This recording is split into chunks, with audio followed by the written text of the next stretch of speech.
வணக்கம். நாம் இன்று கன்னியாகுமரி மாவட்டத்தில் சுசீந்திரம் பகுதியில் அமைந்துள்ள தானுமாலயன் என்னும் ஸ்தலத்தின் வரலாறு பற்றி பார்க்க போகிறோம். சுசீந்திரம் என்னும் இந்த ஸ்தலத்தின் புராண பெயர் ஞானாரண்யம். அக்காலத்தில் இவ்விடத்தில் அத்திரி முனிவரும் அவரது மனைவியான அனுஷியா தேவியும் வாழ்ந்து வந்தனர். அத்திரி முனிவர் இமயமலைக்கு சென்றிருந்த நேரம் அது. மும்மூர்த்திகளான சிவன், விஷ்ணு, பிரம்மா மூவரும் அனுஷியா தேவியின் கற்பை சோதித்து பார்க்க எண்ணி பிராமண வேடம் தரித்து அவர்களுடைய ஆசிரமத்திற்கு வந்தனர்.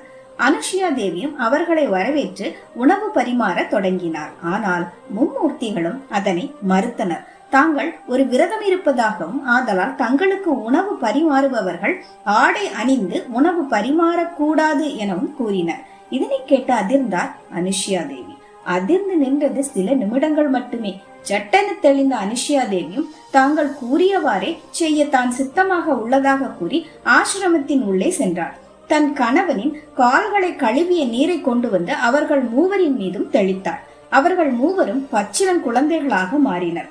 பிறகு அம்மூன்று குழந்தைகளுக்கும் தன் தாய்ப்பாலையே அமுதாக அருந்து கொடுத்தாள் அனுஷியா தேவி. வணக்கம். தொடர்ந்து பார்.